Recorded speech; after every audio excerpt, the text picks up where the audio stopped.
Happy New Year, everybody. It's 2019 now, and I thought I would start off the year by making a breakdown video, breakdown of a pose.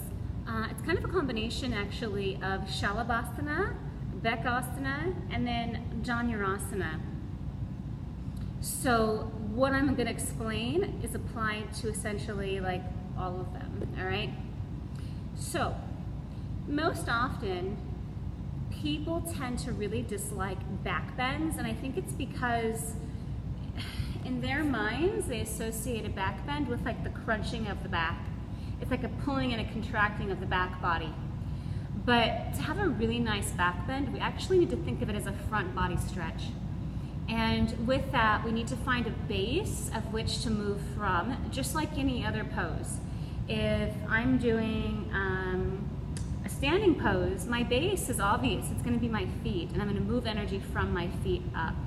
It's a little bit trickier in back bends, but in these particular poses, the root or the base is actually the belly. It's just above or just below the navel, basically, where we're going to try to find the opposition point.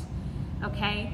So a couple of things that I see that people tend to do and ways to undo them. All right? First of all, whether we're doing Shalabhasana, Bekasana, or Dhanurasana, people have a tendency, practitioners, to take the pose from the back body. Okay, so they actually use the back muscles to pull everything back. I'm not going to say that's wrong, but I will say there's an easier, more efficient way to do it, which is to find the lift from the belly. So if I push down to the floor with my belly, then I find opposition to go up, okay? So I'm not cranking back anymore. I'm literally pushing into the ground to find that lift, all right? It's a lot more organic, okay? So the shoulders, again, students, practitioners, whatever, they have a tendency to crank it back. And all this does is create more tension in the body. So you kind of want to surrender the heart area and let the belly do the work, and then the legs. In Shalabhasana, especially, and in Dhanurasana, students squeeze the butt. They really contract everything back. Again, not wrong, but not really efficient either. Think about a ballerina, for example. A ballerina doesn't squeeze their butt back and up. They extend from the foot. They extend from the toes. They draw everything long, and from the length, they're drawing everything back and slightly up. So when you're doing like Shalabhasana, think about a ballerina's feet, meaning that instead of back bending from the glutes, or back bending from the lower back, or taking the erectors and pulling everything backwards, think about the legs and lengthening them long. Extend through that toe, and as you extend through that toe, you'll lengthen the back body and you'll draw a natural curve as a result, okay? And you won't have to squeeze your buttocks to do it, okay? I am not a fan of squeezing the butt. Like, I've done plenty of acrobatics and yoga to where it's only caused low back pain. It's not really my opinion that in order to move into a pose, we have to yield to some pain. It's my opinion that if we're in pain, we're not finding the optimal way to reach our goal. All right, we really don't need to be in pain. So, and these are just habits. Like people, they think, oh, back bend, so much contract backwards instead of lengthening from the base up. Right, push through the belly to go up. Take the legs long, they'll extend upwards. Okay, Dhanurasana. In the case of Dhanurasana, because the legs are not long, they are bent. Some things that students do, which isn't bad. So students will take their feet and they'll bring their toes together. When you bring the toes together, it's kind of like doing a drop back and expecting parallel feet. Because what happens is all the pressure is going to go to the knee, and you're going to cut off the movement of the hip flexor, unless you naturally rotate internally, in which case it's a slightly different can of worms or whatever. So most of us though don't. Most of us have a nice external rotation of the hip joint, and And if we take the toes together, we're going to put pressure on that knee, and we're going to cut off the movement, the natural movement of the hip flexor.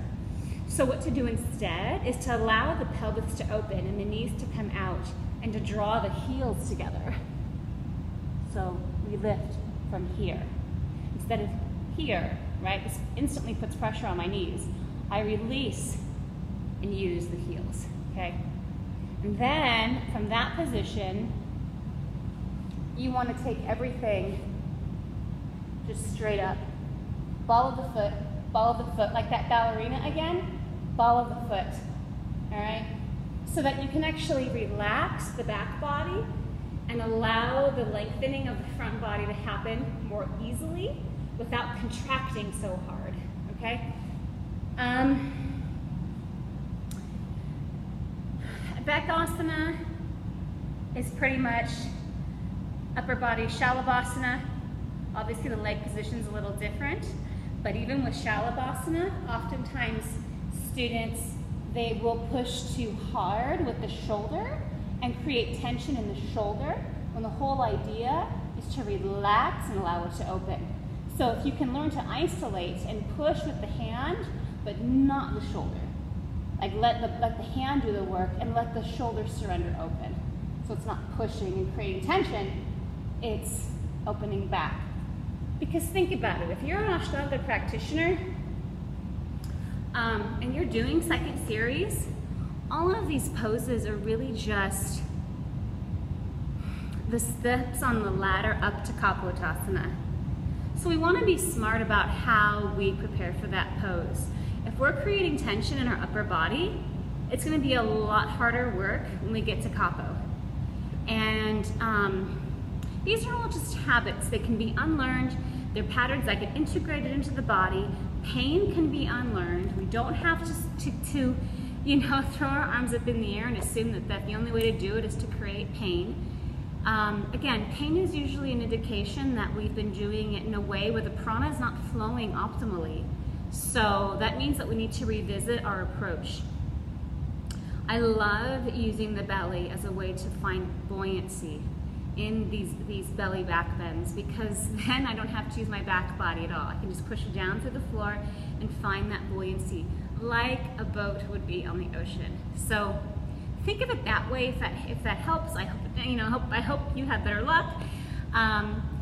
Because just like everything else in life, if we can kind of change the conversation and change our perspective on how we do things, it's a lot easier to maneuver.